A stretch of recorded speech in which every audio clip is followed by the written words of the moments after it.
Nizotra ampianako tamin'ny 2014 za nahazo baccalauréat tamin'ny lycée Thomasina 2. Dia avy teo za nanao fianarana tamin'ny université Afenerive nanao agronomie. Dia nandritran'izany nianatra tamin'ny université moa nahazo bourse Saint Antoine Ambatovia.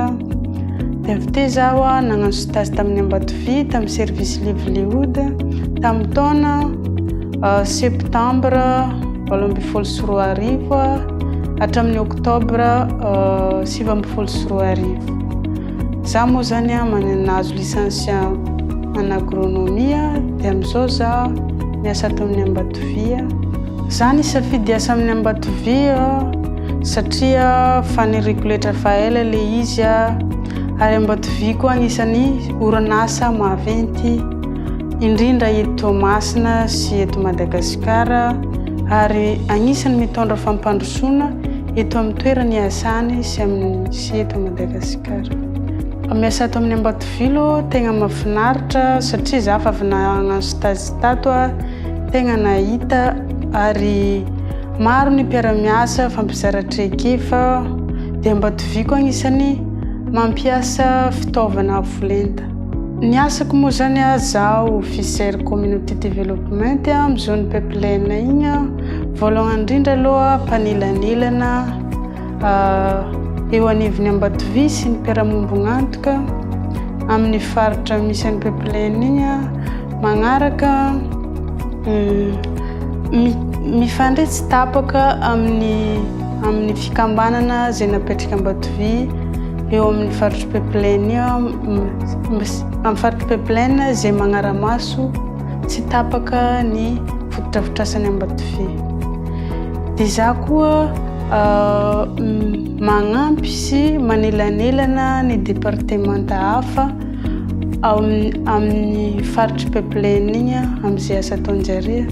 Za koa zany mitatitra ny fangatana fiara-miasa zay angatainy mpiara-mombogna antoka mandeha amin'ny Ambatovia sady miara-mandinika zay demande zay.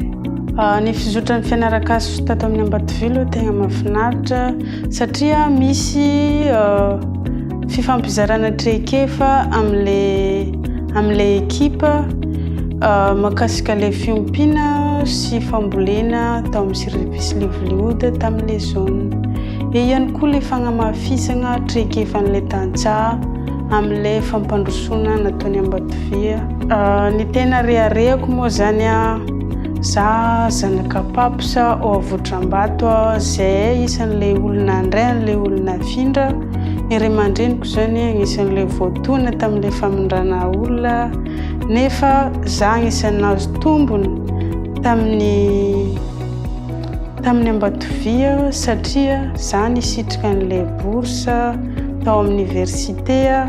Za koa nagnano stage tato amin'ny Ambatovia tamin'ny service livelihood. Dia za amin'izao voaray miasa raikitra.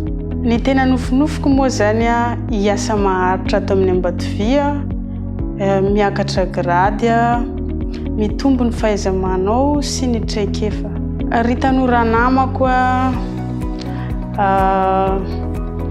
za manana hafatra kely ho anareo mianara tsara, mila matoky tegna.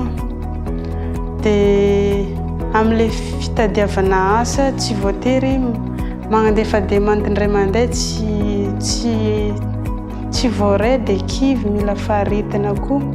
Dia mila manao stage koa satria mbola vao mianatra igny mbola tsy mahay ohatran'ny ahoana ny atao hoe miasa. Dia farany za moa zany zanaka ambanivolo ny fitadiavana asa zany tsy voatery zanaka ambanivolo dia ilikilika fa rehefa mifagnaraka amin'le filanjareo dia voaray fogna.